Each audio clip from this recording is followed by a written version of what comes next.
আসসালামু আলাইকুম ওয়া রাহমাতুল্লাহি ওয়া বারাকাতুহু। সম্মানিত দর্শক মণ্ডলী, আজকে আপনাদের সামনে আমি খুবই গুরুত্বপূর্ণ কার্যকরী পরীক্ষিত একটি আমল নিয়ে উপস্থিত হয়েছি। ইনশাআল্লাহ এই আমলটি আপনাদের অত্যন্ত উপকারে আসবে, অত্যন্ত কাজে লাগবে।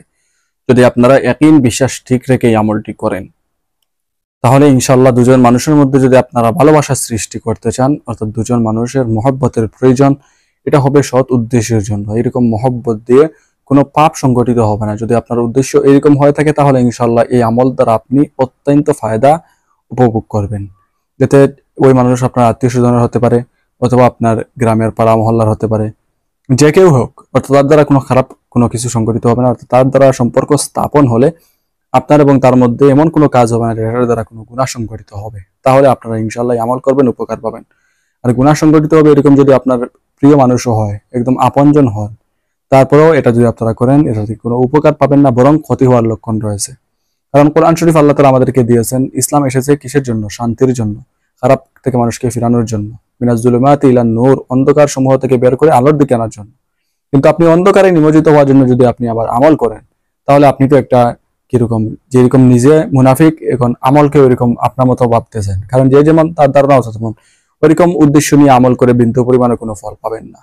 যারা মনে করেন যে সবকিছু করা মালিক হচ্ছেন আল্লাহ তাআলা, দেওয়ার মালিক হচ্ছেন আল্লাহ তাআলা, উসিলা হিসাবে মানুষ করতে পারে শুধু উসিলা, ঠিক তেমনি আপনি উসিলা হিসাবে আমল করবেন ততটুকু। আল্লাহ তাআলা আপনার উসিলাকে কবুল করবেন, আর ওই উসিলাকে কবুল করেই আল্লাহ তাআলা আপনার উদ্দেশ্যকে পূর্ণ করবেন। যদি আপনার উদ্দেশ্য এরকম হয়, তাহলে আপনি আমল করবেন, ইনশাআল্লাহ অত্যন্ত উপকার লাভ করবেন। তো আমল যেটা, সেটা হচ্ছে কোরআনী আমল।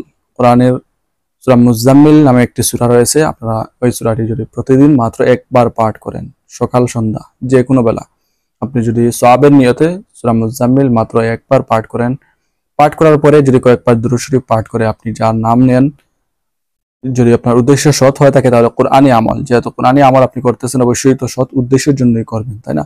অসৎ উদ্দেশ্যের জন্য তো আর কোরআনী আমল করবেন না। তো এরকম যদি আপনি আমল করেন প্রতিদিন, তাহলে ইনশাআল্লাহ দেখবেন যার জন্য আপনি আমল করছেন, অর্থাৎ সওয়াবের উদ্দেশ্য তো আপনি আমল করছেন, এবং শেষে কয়েকবার দুরূদ শরীফ পাঠ করে যার কথা আপনি আল্লাহর কাছে চাইবেন, ইনশাআল্লাহ তাকেই আপনি পাবেন। অর্থাৎ আল্লাহ তাআলা তাকে আপনি বাধ্য করে দিবেন আপনার যে উদ্দেশ্য রয়েছে, এতে বিয়ের উদ্দেশ্য হোক অথবা কোনো অন্য কোনো উদ্দেশ্য হোক, অথবা আপনি রাস্তায় চলাফেরা করতে পারেন না, ভয় পান, সে হয়তো কোনো খারাপ মানুষ কোনো কিছু করতে পারে, এখন এটা করলে আপনার প্রতি একটু আন্তরিকতা সৃষ্টি হবে, যার কারণে সে আপনাকে কোনো কিছু করবে না। ওইরকম যদি হয়, তাহলে আমল করতে পারে। অর্থাৎ আপনার উদ্দেশ্য সৎ উদ্দেশ্য নিয়ে যে কোনো কারণেই আপনারা যে কারোর জন্য আপনারা আমল করতে পারবেন, কোনো সমস্যা নেই, ঠিক আছে? ইনশাআল্লাহ এটা করবেন, অত্যন্ত উপকার পাবেন। তো এটা করার সময় অবশ্যই অজু সহকারে কোরআন শরীফ যদি দেখে পড়েন, তাহলে তো অবশ্যই অজুর প্রয়োজন। অজু সহকারে আপনারা এই সূরাটি পাঠ করবেন দেখে। আর সঠিকভাবে উচ্চারণ পাঠ করার চেষ্টা করবেন। শুধু বাংলা দেখে যে পড়বেন আর হয়ে যাবে, এরকম না। দুনিয়ার সবকিছু শিখতে পারেন, আর কোরআন শরীফ শুদ্ধ করে পড়া শিখেন না কেন? এর উত্তর কি দিবেন? শুধু তো বাংলা পড়লেন আর বললেন যে আমি পড়া জানি না, তো আমি বাংলা পড়লেই তো হবে। হ্যাঁ হবে, কিন্তু আপনি জানেন না কেন? কোন গাফলতি? কোরআন শরীফ পড়লে তো দুনিয়াতে টাকা পাওয়া যায় না, সেই গাফলতিতে আপনি শুদ্ধভাবে পড়তে পারতেছেন না, এটাই তো।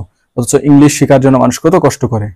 ইংলিশে একটা টিচারকে কত হাজার টাকা দেয়, কিন্তু 500 টাকা দিয়ে মসজিদের হুজুর একজন রেখে কোরআন শরীফ শুদ্ধ করতে পারে না। কারণ এটা অবহেলিত, কারণ এটা তো আর দুনিয়াতে এটা লাভ দেখা যায় না, তাই না? তো এরকম করা যাবে না। অবশ্যই নিজে গুরুত্ব সহকারে কোরআন শরীফ শুদ্ধভাবে পড়ার চেষ্টা করবেন, আমল করবেন, ইনশাআল্লাহ উপকার পাবেন, ঠিক আছে? তো এটা আপনারা যে কোনো দিন থেকে আমল শুরু করতে পারবেন, কোনো সমস্যা নেই। যে কোনো দিন থেকে আপনারা আমল করবেন, অত্যন্ত কামিয়াবি অর্জন করবেন। মাত্র 7 দিন পর্যন্ত যদি আপনারা আমল করেন, এর ভিতরে ভালো ফলাফল পাবেন, ঠিক আছে? তো যাই হোক, আজকে ভিডিও পর্যন্ত। আশা করি ভিডিওটি আপনাদের অত্যন্ত উপকার আসবে। পরবর্তী ভিডিও দেখার আমন্ত্রণ জানিয়ে বিদায় নিলাম। সবাই ভালো থাকুন, সুস্থ থাকুন। আসসালামু আলাইকুম ওয়া রাহমাতুল্লাহি ওয়া বারাকাতুহু।